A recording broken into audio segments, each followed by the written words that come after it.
Google wants your data. Android only made $3 billion last year, and what to expect at Mobile World Congress. All that and more on this week's edition of Android Atlas Weekly. Welcome. I am Justin Eckhouse alongside Antoine Goodwin.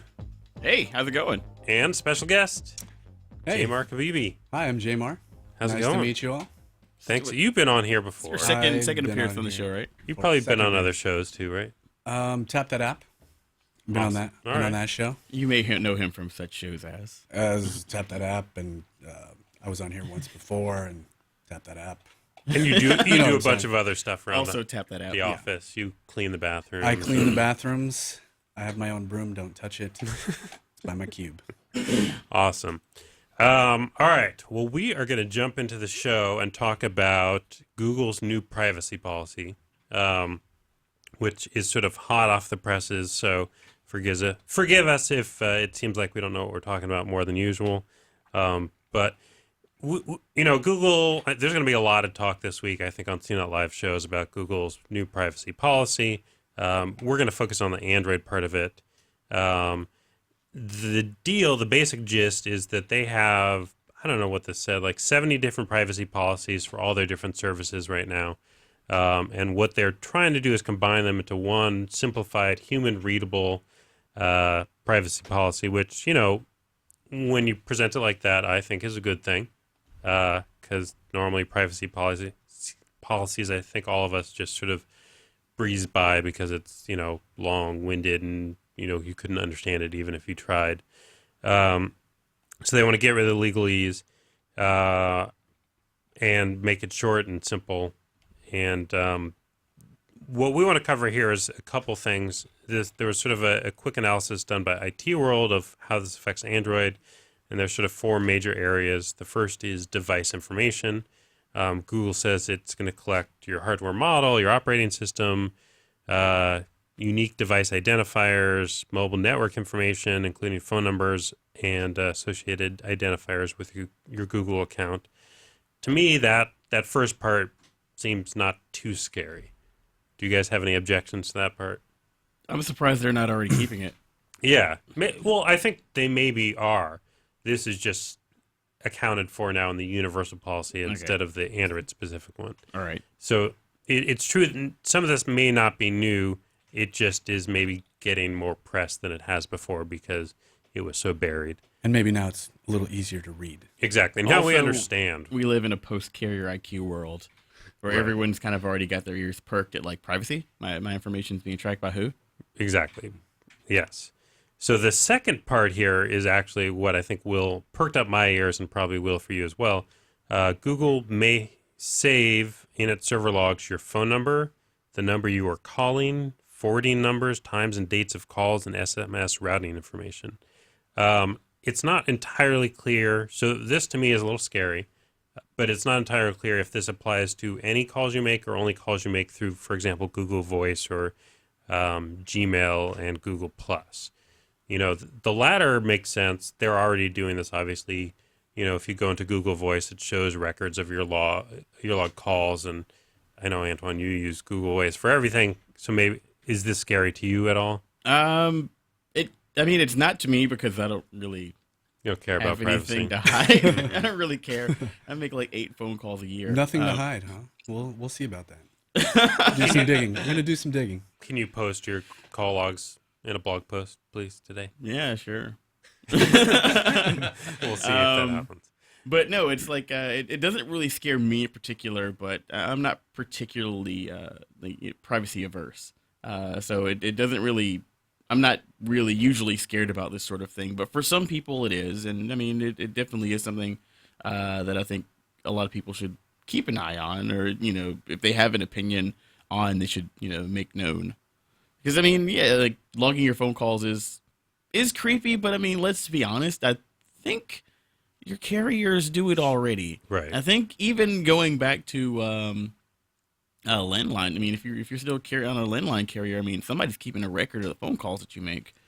If I We know learned that from anything, every police procedural. exactly. That's what I was going to say. If I Let me learned get, anything get from me a watching cell phone crime records. TV, yeah, they know the phone calls you made, when you made them, where you were when you made them. CSI CNET. What you were wearing. Yep. Most Your likely. GPS coordinates. Just watch Enemy of the State. So my main concern would be if they're tracking it for non-Google Voice type of calls. Like if I just make a regular phone call on my cell phone, and then they track that. And I guess maybe you can make the argument they're tracking it because they want to preserve your call logs that you have on your phone. So if you lose your phone and you want those logs back, that you could get them. But the questions are like, what do they do with that information? How do they protect it? Is it made available for advertisers? I mean, I want to know more information is what I want to know. Like if it's only for my own use, that's one thing. But if it's made available to others, if any Google employee who just feels like it can just get in there and see who I'm calling, it gets a little weird. Maybe we have to lean on the fact that Google's motto is "Don't be evil."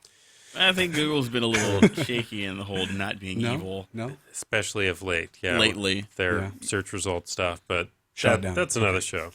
So location information, Google will use your device GPS, Wi-Fi signals nearby, and cell phone tower triangulation to figure out where you are and serve up location-focused search results and ads.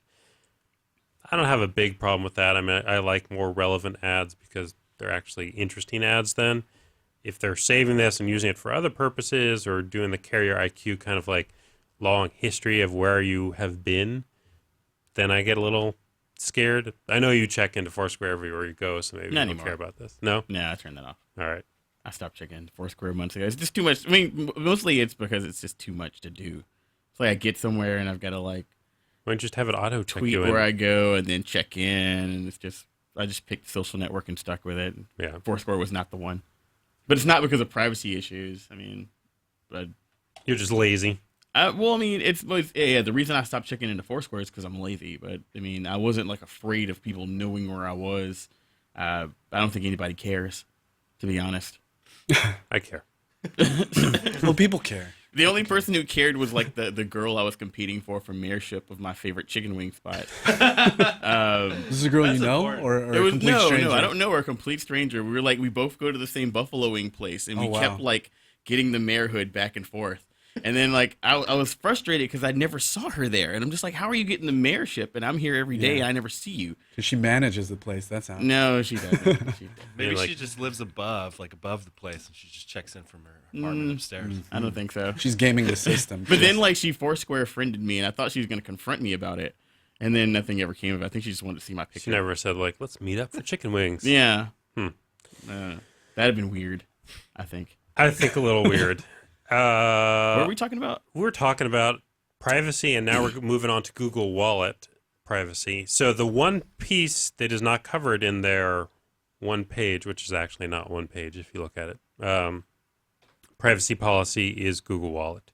It has its own privacy rider, which is far too complex for me to dive into right now, but we'll get our crack team on that and analyze it. But Google Wallet in general, when you're dealing with your money, seems a little like involved and may require more stuff. Yeah, I mean, it would have to be. I think it would have to be separate. I think this would be a bigger issue if Google Wallet were lumped in, just because the overarching one pager is basically like we're just going to track everything you do and log all your stuff.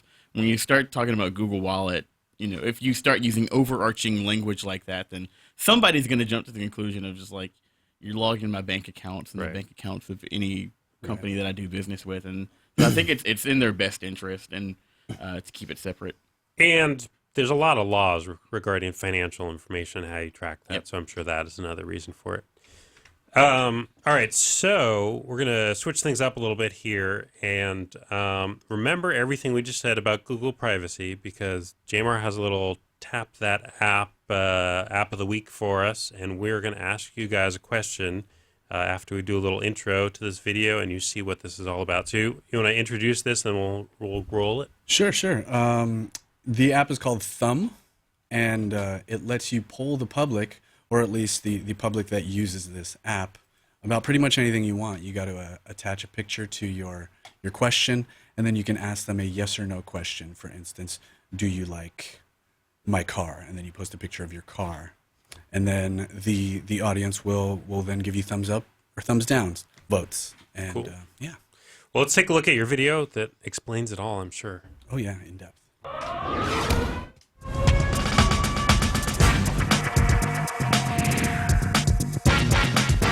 Hey folks, welcome to Tap That App. I'm Jay Mark Habibi, and this is the show where we tap the finest pieces of app on planet Earth.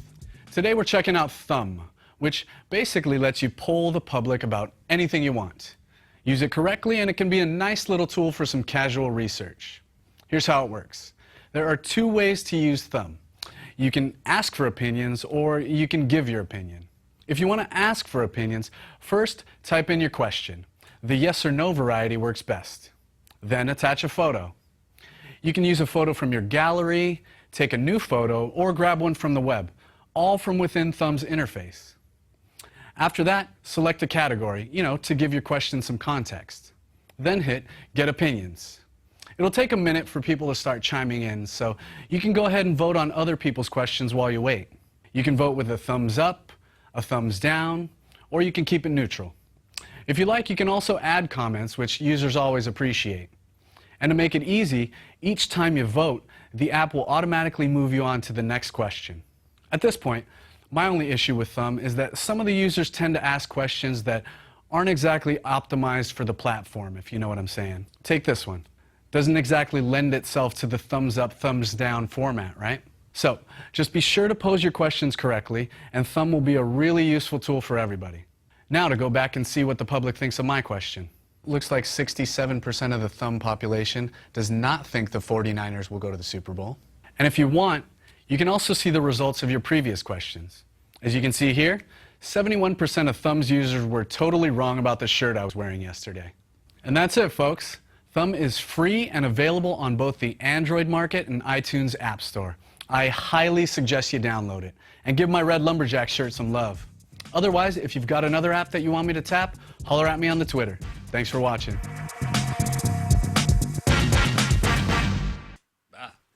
Awesome. I like that app a lot. I like that idea.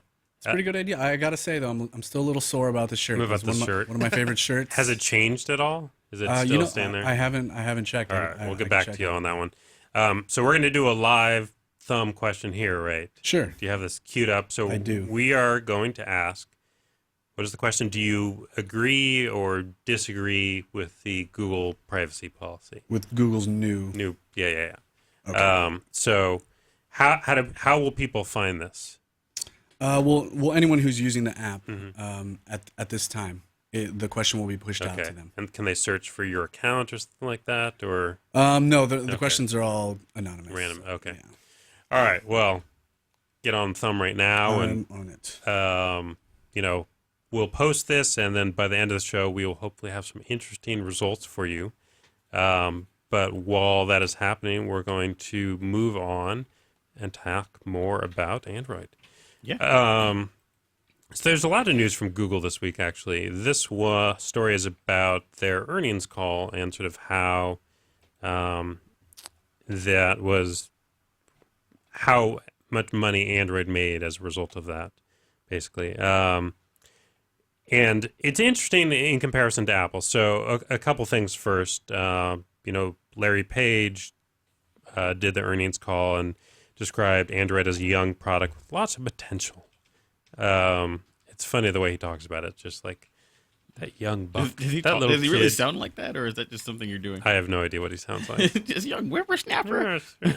We are in the early stages of monetization for a number of our new products, and Android is one of those, said Mr. Page, but we see a lot of potential for us to make money at Android, and you'll see that increase over time.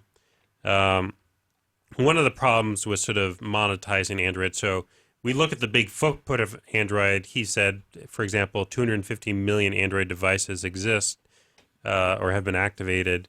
However, a lot of those aren't sort of what we traditionally think of Android devices, phones and tablets that even have the Android market, right? They're like GPSs that... Or the Parrot Asteroid car stereo that I just finished reviewing that's powered by Android. Or the Android-powered Android. Yeah, that. Or the, what was that Samsung, a refrigerator? The Samsung Android-powered refrigerator that was at CES? Oh, was it? Yeah, was that thing? That was a thing. Yeah, that had the We all had share. an interview with the I gentleman. don't know if that was running Android, but yeah, it did support the all share platform. Yeah. Anyway, so a lot of those can't serve ads, and if they can't serve ads, then they're not making Google any money because Android is free to those people. So Google made $3 billion in ad revenue this year, sort of the end of this financial year, which is, I don't have the exact number that Apple made from iPhones, but is significantly less than Apple made, and not a huge source of revenue for Google overall. I think Google, another thing one of the analysts came out with, which I thought was particularly interesting, is that Google may not want to make a lot of money quite yet with Android because there's so many lawsuits going on right now that if they were making tons and tons of money, that people would be able to say that there were more damages and, ask for a higher percentage of that money or more of that money than they're asking for now. But if it's not making tons of money, then they can't really claim that they want a share of profits if there really isn't any profit. So it's an interesting story because Android is so ubiquitous at this point and is such a big part of the market, but not a major contributor yet to the revenue side of Google. I love that $3 billion is small revenue now. Right. It's just I have zero sense of scale for how much money $3 billion is. Really? Did you find that interesting? Because I don't think $3 billion is a lot at all. I just have no idea, like the amount, like you need to put it in terms of something for me, like how many, I don't know, Lexus ISs can you buy for $3 billion? Like then I will have like a sense of scale, but it just seems like a ton of money. Yeah, I guess mean, it's like two paychecks. It's like two paychecks. Oh, really? I guess I need to switch over to the download.com side of things. Womp womp. Yeah. But no, it's it's weird for me. But I mean, it we're joking around about like how $3 billion is a ton of money, but I guess the sense of the scale is a bit different when you're talking about large corporations, especially a corporation as large as Google, and then who they are relative to a corporation as large as Apple, Microsoft, and whatnot. So. Yeah, I mean, Apple is making their revenue on the iPhone from hardware sales, right? Yeah, well, somewhat everything. From apps, but yeah, everything, anything that has to do, they make money off of hardware sales. They make money off of software sales. They make money off of when you buy a case that has a Works with iPod stamp on it. They make money off of everything, so it's a huge cash cow for them. Google doesn't really have that complete control over their ecosystem. Right. Speaking of ecosystems. Yes. Do you know who has built a great ecosystem that apparently is generating them a lot of money? Are we talking about Amazon? We're talking about Amazon. There's only a couple people out there who have really sort of complete ecosystems. I mean, I think you have Apple, you have Amazon, you have Google.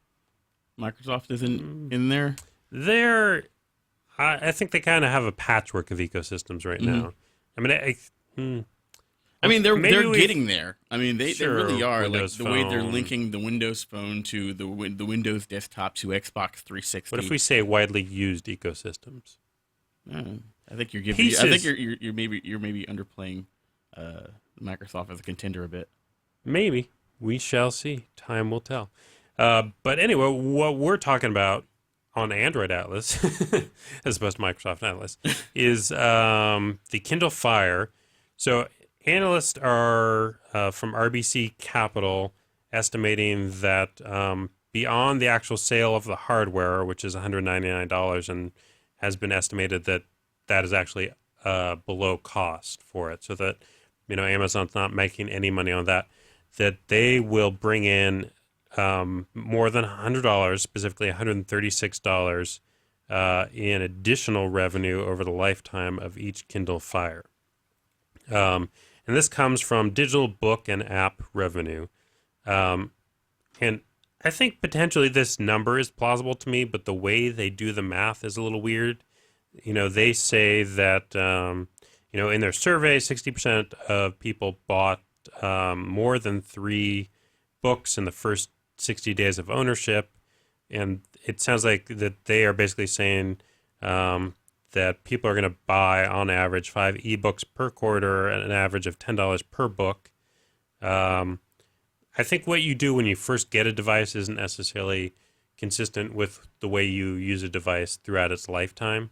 You know, you may be all excited and you're like, this is awesome, I'm buying a bunch of books, ooh, this, but it takes you then some time to read those books. But I mean, do you think you'll ever like get sick of listening to music and just stop buying it? Or you're like, oh, I think I've watched enough TV shows on this Kindle Fire. Like, I mean, I don't think you will, but I think the rate at which you purchase will change over time. mm-hmm. So I may have a small issue with the ebooks thing, but we were talking about this earlier. The app calculation that they do, I have a big problem with. They are saying that people on average will buy 3 apps per quarter, which average it out to $9 every 3 months for apps. How much money in the lifetime of your Android use have you spent on apps? Way too much.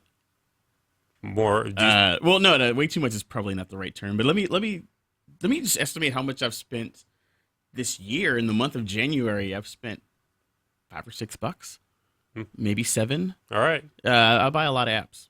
JMR and I were talking before the show, and I was saying I think I've spent $9 ever. Ever? Now I spent $9, in a quarter on All right. apps. I mean, But I mean, you and then me, I review apps. Mhm. We might not be the best sample, I guess, to compare right. against. I mean, well, I'm talking about I buy games all the time. right. So it's like I don't review those games. Like, but it does seem like it could be a lot. I think for an average user.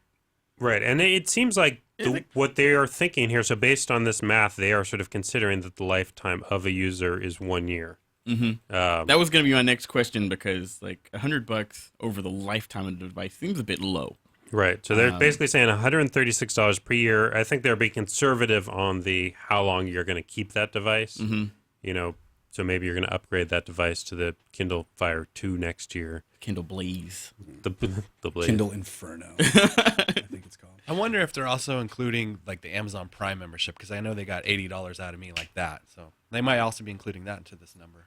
Right, yeah. I Doesn't mean, it come according with- to this math, they're not, but they don't talk about music. Mhm. They don't talk about additional purchases, like you're saying, in the Amazon market, which I think does take into account. I'm sure Amazon is doing fine here. I'm pretty sure that Amazon's doing Yeah, it. they're fine. Pretty sure they're making more than $3 billion. Right. $3 billion off this device. Yeah, we'll see. So it's estimated they've sold 3 to 4 million tablets, so you can do the math there, because I can't do the math on what that means in terms of revenue. I feel like as a group, we should all be better at doing math. I think we should get rid of JMR as our guest, and we should just have a math monkey there.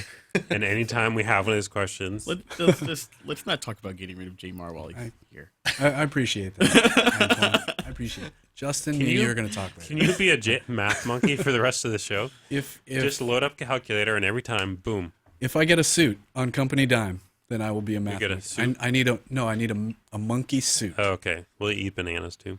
I will do that if that's And what. throw the peels at Antoine? Okay, I don't like where this conversation is going. All right, let's take Let's a take a break. And when we come back, we'll tell you what to expect out of HTC at Mobile World Congress.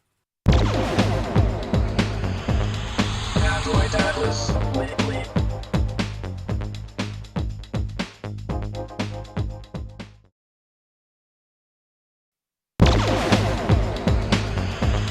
Android Atlas. So while you were gone, we had some volunteers from the chat room actually be the math monkeys. So we'll just ask questions, and then, on our 15-second delay, we'll get the answers from the chat I room. wonder if we could like Wolfram Alpha plus Google Voice search something. That'd be cool. We'll try to Let's rig get that up. on that. I think that's gonna be my pet project. Maybe you and JMR can build that for our next thing, and then we can rig it up into our little Android guy way up there. You can kind of see him up there in the corner, our Android Lego. Make him talk with the answers. That'd be great. All right, this is a crazy show. What are we talking about now? Oh, HTC. So there was not a lot of news out of HTC at CES, but there is a lot of rumors about what they're going to do at Mobile World Congress, which I'm bummed again that we're not going to, because it's in Barcelona. And Yeah. I've wanted to go to Spain forever.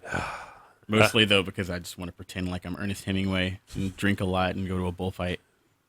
Go to bullfight, or are you going to do the running of the bulls? No, the running of the bulls leads up to a bullfight. You want to fight a bull? No, Or I you just want to be at the bullfight. Oh, you want to watch? I understand the it's bullfight. inhumane. Don't Crazy say inhumane. drunk at the bull. Don't do it. Yeah. All right. Let's see.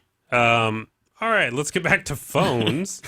The first rumored phone is the HTC Edge, which is supposed to be HTC's first quad-core phone, and a pretty big one, 4.7-inch display, 8-megapixel camera, and Android 4.0 as well as HTC Sense 4.0. So a pretty nice phone spec-wise anyway. Mm-hmm. What else do we have? The HTC VA? VA?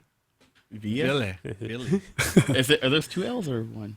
If it's two Two L's, Ls. we can pronounce them. I said VA just because let's do we're talking VA. about Spain here. Yeah. VA. VA. You have to do this with your hand. Exactly. Even though I think that's more Italian. A little bit. It's like this thing right here. I think we're borderline offensive. Well, I mean, I think we're past borderline offensive at this point. It's just that's what we do now. The HTC VA is a dual-core 1.5 gigahertz Snapdragon phone, also running Ice Cream Sandwich. So kind of a mid-grade version, one step down from the Edge, but hopefully cheaper, I guess. And then we have the HTC Primo. Primo. Hey. This is awesome. Because where HTC is from, They're an Asian company, are they? yeah, Yes. Korea?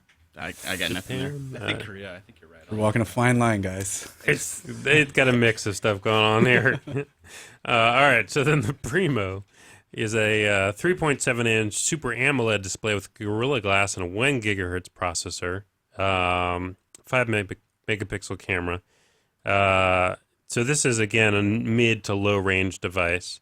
And then the fourth is a tablet, the HTC Quattro, which will also be a quad-core tablet with a 10.1-inch display, Tegra 3 processor, Ice Cream Sandwich, and support for the Scribe digital stylus. How do you guys feel about styluses on tablets? We looked, at the Samsung Note at CES, but I don't know. I think they're fine. I mean, as long as you can use them without the stylus. Like, I think having the option to, all right, now it's time to jump in and be more accurate. I used a Wacom tablet. Is it Wacom? I don't know. 4 years of art school, and I still don't know how to pronounce that. But the tablet, the digitizer tablet, a lot with Photoshop and various digital manipulation software. And I mean, having a stylus is great. I mean, you get things like pressure sensitivity that you don't necessarily get with your fingertips. You get like a higher degree of accuracy. You get like things like function keys that are actually on the stylus itself that kind of lend themselves to things like zooming in or zooming out or switching between tools. So I personally love the option of having a stylus. But if you're talking about a tablet form factor, you also have to have the ability to get in there and get the screen dirty with your fingertips. Yeah, I mean, I guess if it's like an add-on, then sort of why not? But I would want the product to work fully without it. Yeah. And maybe the stylus is just for artist types like you. And it'd be nice if there's a little pocket or something like that to store the stylus. Right. Because I would lose that instantly after Right. purchase. I don't Otherwise- miss my Trio at all with the stylus. Did you ever have a Trio? I had a I've seen Sony those. Clie. I've seen those. I've When you were- read about when you were in these- high these school. devices. When you were in junior high, you were just like, look at all those people with their Trios. You had the Clie. I had a Clie. Did that run the Palm OS? It ran Windows. I don't remember. Who knows? I don't remember. But it what had a ran. stylus. It had a stylus, yeah. It Um, also had a pretty good camera.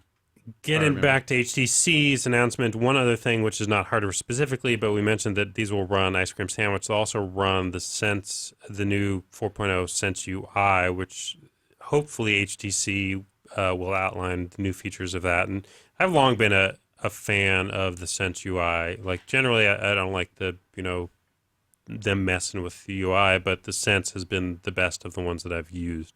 So it'd be interesting just to see what kind of innovation they announce there.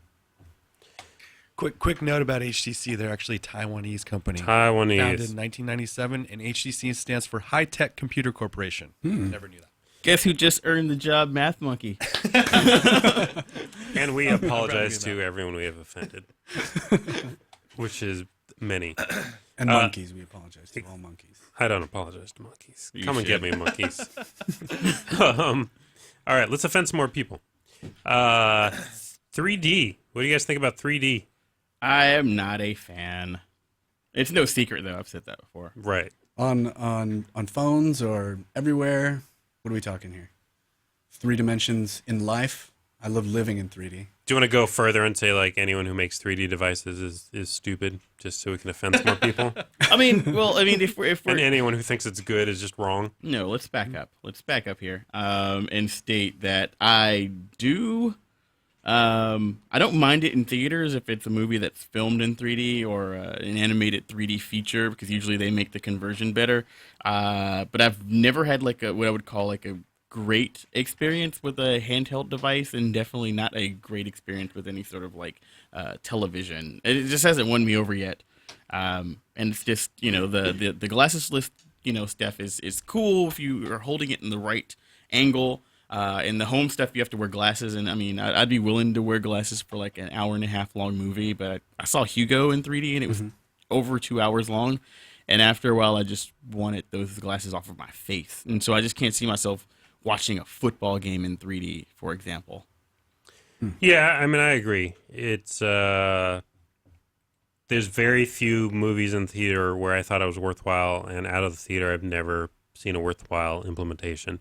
But why we're talking about it is because LG is rumored to be announcing a new version of the Optimus 3D. And this one is somewhat similar, but it will also have the ability to do 2D to 3D conversion, which if you thought 3D was bad, then this conversion is even worse because you can't convert something to 2D to 3D. I don't know. It doesn't work for me. It just ends up looking like a pop-up book. You know how you have those 3D things and those 2D things in 3D space is how 3D conversions end up looking to me. Because it's not really 3D. No, That's going to look terrible. I'm just going to say. Yeah, I mean, I've seen it, and it's not impressive. But you go, LG. Let's see how that works out this time. We'll push for it, hopefully. One more piece of hardware before we head off into the land of email and maybe look at your survey there. The Samsung Galaxy S3. So the S2 is big, right? Everyone has that phone. It's all the different carriers. I've got 2 of them. You do? I don't. Sorry, I needed to interrupt the flow of that. All right. So this is a really interesting story because the rumors of the S3 are from a Russian blogger, and who has provided some accurate information and some inaccurate information in the past. But he says that the Galaxy S3 will run Android 4.0, which, I'm sure makes sense if there is one. It's going to be powered by a 1.5 to 1.6 gigahertz quad-core processor. Seems likely. Have an HD Super AMOLED Plus display, 12 megapixel camera, and the design will be pretty similar to the S2. So all of that seems pretty straightforward, like not going out on a limb on anything there. The one thing that is interesting in this is that he claims that there's going to be 2 versions of the phone, a quad-core and a dual-core model. That's interesting. So Because, normally you see phones differentiated by storage size. You've got a 16 gigabyte and a 32 gigabyte. You can choose between those. This is kind of more akin to like a computer sort of metaphor, where you're like, oh, you can get the fast one or the really fast one. Right. Or the fast one and the not so fast one. Depends on what's happening there. Yeah, I think this would be really interesting to do a side-by-side comparison of these because we all wonder with phones, or at least I do, does CPU speed really matter for most daily use? So to just put that to the test and then compare that against the battery life. Like, does the quad-core affect the battery life so much that it's not worth getting for most people? Well, I or think do they effectively turn off the cores? depending on who are they using for their chipset, because we think we already discussed this, where the Tegra 3, for example, only really, and it technically has 5 cores. It's not using the 4 cores for most things. It's using that one sort of what is I guess a backup core is what I'm thinking about. Like a low power chipset the low power chip that's basically just there to do things like render the desktop, show your options menu, that sort of thing, and it doesn't actually engage the other 4 high powered cores until you're doing something like playing a game or watching a movie. Yeah, it's rumored to be powered by the Samsung quad-core Exynos 4412. So I need to look into how that architecture works. But I mean, it could be a similar case where it doesn't necessarily affect battery life unless you're doing battery-intensive things. And I think in that case, then it would drain your battery faster than a dual-core processor, just because you're doing more things more powerfully. But I think it's kind of the equivalent of like you could probably get 20 miles per gallon out of a 4-cylinder or a V8, but the V8 will let you get into more trouble. Right. I love tossing car metaphors into this. I've noticed that. Well, anyway, I'd love to see the side-by-side comparison just to know if the specs are a reality. Yeah. In terms of that. And how reputable is this Russian blogger that we're talking about? Does he look like Mickey Rourke in Iron Man 2 is what I'm asking. It's a good question. I have actually not seen a picture of him. Okay. But this is probably the most offensive show. he is on Twitter, and his picture is Mickey Rourke from Iron Man. it's actually a puppy. His picture is a little stuffed puppy. Puppy Rourke? He's the editor-in-chief of mobile-review.com. I'd like to apologize to him. I would too. Especially, let's just stop. How about that? I'm sure he's a very handsome Russian gentleman. Of course, yeah. As are most Russians. Shall we? How's our poll doing? Let's check it out. Yes, let's check it out, Justin. Let's see. Okay. Do you agree with Google's new privacy policy? 75% say no. Oh, wow. 75% say no, which, according to my math monkey skills, leaves 25% saying yes. You are on it. I'm on it today. Yeah. How many responses do we have 94. Oh, my. Oh, wow. Wow. Quite a short time. That's pretty good. A lot of responses. Impressive. And just in case you're curious, I'm still at 71% thumbs down for my shirt. Ah, Yes. I'm going to go thumbs it up right now. Please. that's terrible. That'll push you to, depending on how many people added, statistically insignificant change. All right. Let's move on to email. Oh, before we do, I did So- like a quick Google Okay. search. So the good thing about like being on Google is that you can do a Gmail search for Google receipt and get the receipt for everything that you ever bought in the Android app marketplace. Since I've been on the Android platform in 2009, January of 2000, actually January of 2010 is when I got my Droid 1. I've spent 155 plus on apps. Wow. Wow. So there you go. I'm in food awe. for thought there. All right. We were A couple wrong. of those, one or two of those are really expensive GPS apps. They tend to be $20 plus. Right. But yeah, that's how much I've spent on apps. Nice work. Helping support the Android community. I appreciate that. Well, I'm just saying, like, I'm sure that I'm not unique in that there are the users who, like me, who spend a lot on apps or more, or who just, get a free app and then just go, you know what, I really like this app. I want to drop the developer a couple bucks. Yeah. Will skew. I mean, that's how averages work. A lot of people don't spend a ton of money. A couple of people do, and then that's how your averages end up where you were talking about. An average of, I'm sure there are people who spend way more money on apps than I do. So there you go.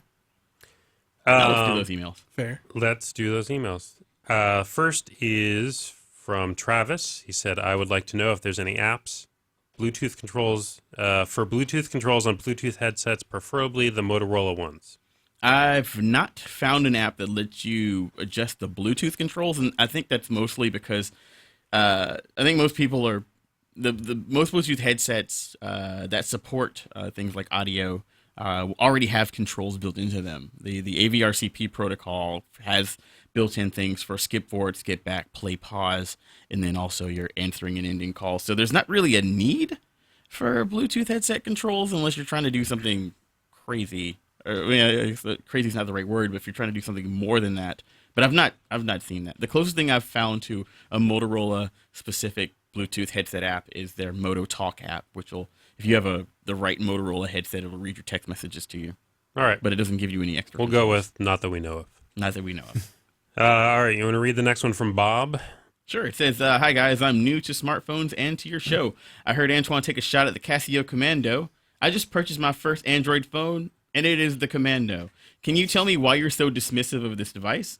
I know it's not the bestest, most powerful smartphone out there, but it's working fine for me, and it looks kick-ass." This comes in from Bob S. And I guess since you're new to the show, Bob, you've probably heard a couple episodes in the time since this email was sent now, and you know that you probably shouldn't take me seriously when I pick on a phone. I don't really have any particular problem with the Casio Commando. I just think I'm funny, and I'm not. It just has a dumb name. We're sorry. Yeah, but like speaking of Casio phones, and I didn't toss this into the rundown because I wanted to save it for this point.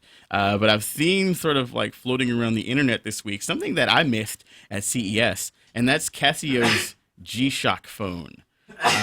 So basically, if you're familiar with the huge G-Shock waterproof, weatherproof, go anywhere watches, they've built this very Batman-esque G-Shock phone, which is powered by Android, shock resistant. You could throw it 10 feet and it wouldn't break the screen. You could, basically submerge it 30 feet underwater and you'd still be able to use it when it came out. It's like this rugged sort of go anywhere, kind of phone.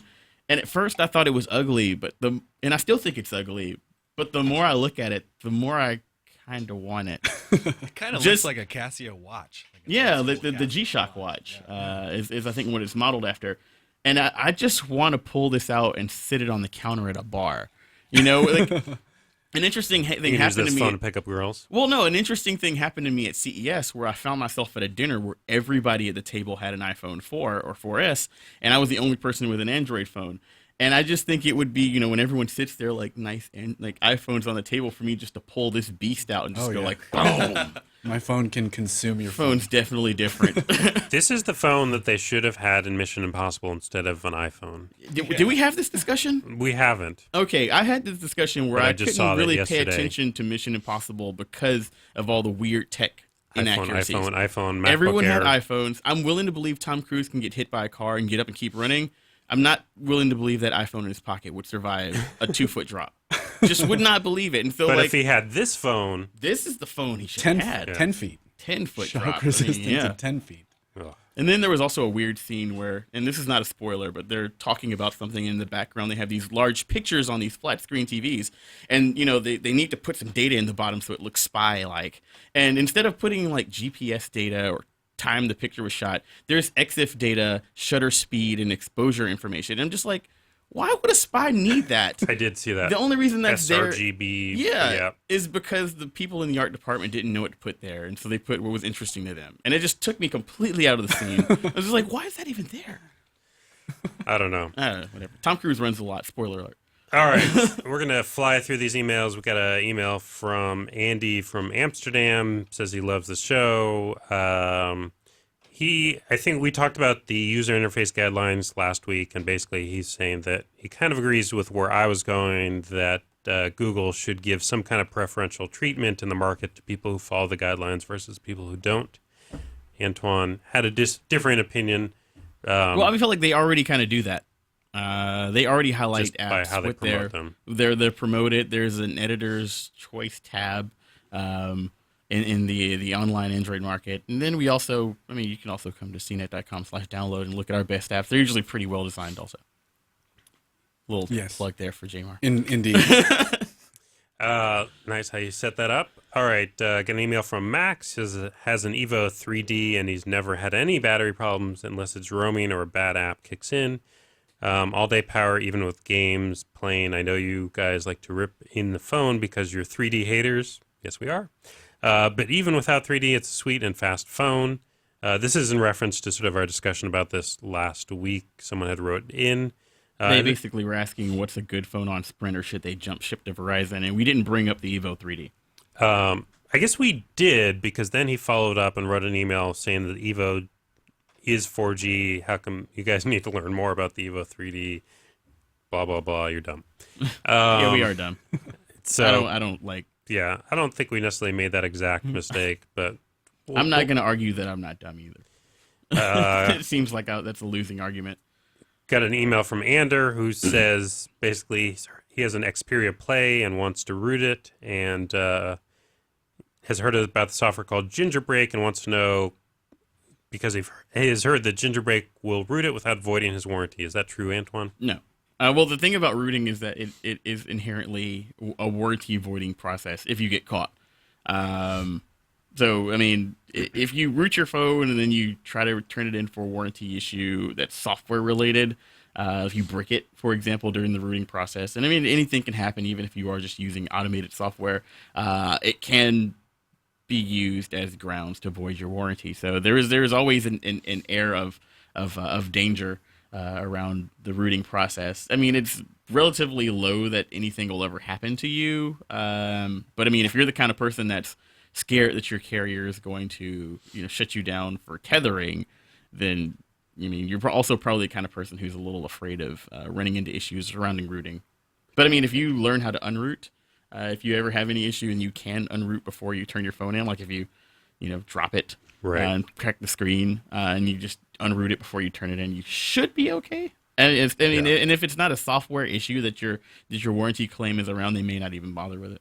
Yeah, I think a lot of people have had pretty good luck even returning rooted phones. There's just a caveat there. If you don't blame me if you void your warranty, using my advice to get around voiding your warranty. Blame Jamar. All right, the last email. This guy basically writes in and says he wants to buy a new phone in the next couple months, and is with the announcement of the Droid Max, which there's a story today saying the Droid Max, or maybe it was yesterday, has an official release date and pricing, which is January 26th, which is tomorrow, and will go on sale for $299 with a 2-year contract. Which phone should he buy, that or the Galaxy Nexus or something else? I mean, I'll say, unless battery life is your issue, I like the Galaxy Nexus better. I mean, I have one, so maybe I'm biased, but that being said, battery life on the Galaxy Nexus is far from great. Is just horrible compared to the new Razer Max, which lasts 20-something hours? 24 is what they're claiming. Right. 24 hours of straight talk time. So standby is just, massive. insane. Supposedly, they claim. I like to take their battery life and cut it by half, and that's what you should actually get out of it. Sort of rule of thumb there, but still, it's a pretty decent amount of claimed battery life. He didn't say anything about he says that he considers himself a technophile, but he doesn't say anything about modding the phone or anything. So, and I think that because the Droid Razr Max is essentially the same phone as the Droid Razr, is essentially the same phone as the Droid 4 that's going to come out, it's probably going to be pretty well supported, since any firmware that goes on any of those phones should probably be pretty readily adaptable to the others. Right. So, and I think Motorola has also expressed, definitely that they were going to be upgrading this phone to Ice Cream Sandwich soon. So, I mean, I think it's a pretty safe bet either way. I would say just play around with the interfaces and see which one you like best. I'm not really sure what Motorola is going to do with their interface with Ice Cream Sandwich. Are they just going to adopt the standard Ice Cream Sandwich interface, or are they going to blur it up a little bit? It's a good question, especially now that they have a new owner. I mean, I guess whatever. I'm still maintaining that there's going to be the same level of autonomy that Motorola is going to maintain. So I don't really think that Google owning them really even matters. And I'm maintaining there's not.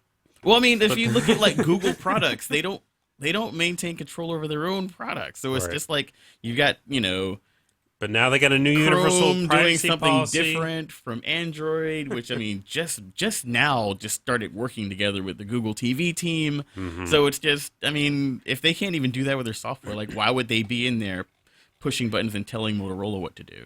I just don't think that fits with their corporate. I think that's one of the things that Page wants to change as CEO of I think Google. it's going to change anytime within the Droid Slowly. Razr Max's lifetime. Anyway, to answer your question, they're both good phones. I say the Nexus, but I think Antoine is right. Go you got to figure out which one. I don't you even like the think with feel an of. extended battery that that Nexus is going to match the Razer Max's No, battery life. It's just not at all. So if battery life is a concern for you, and it should be with the 4G LTE phone on Verizon's network, because every single one that I've ever used has had a bit of a battery issue, I would say take a nice long look at the Razer Max, and if not, Galaxy Nexus. All right. Anything else? That's all I got. All right, well, let's wrap up the show then. Thanks for watching. You can read all about Android news as it happens on our blog, cnet.com/Android Atlas. You can watch the stream every Wednesday at 10 a.m. Pacific, cnet.com/live. You can send us email, androidatlas@cnet.com. You can follow us on Twitter. We are at Android Atlas, or you can follow Antoine, who is at Antgoo. Follow me, Justin, at not my real name. And Jamar, you're at Jamar. At Jamar Kabibi, yeah. And then you can call us, 866-344-2638, 866-344-CNET. That's all I got. Is that how we're going to end the show from now on? That's all I got. That's all I got. So we'll see you next week.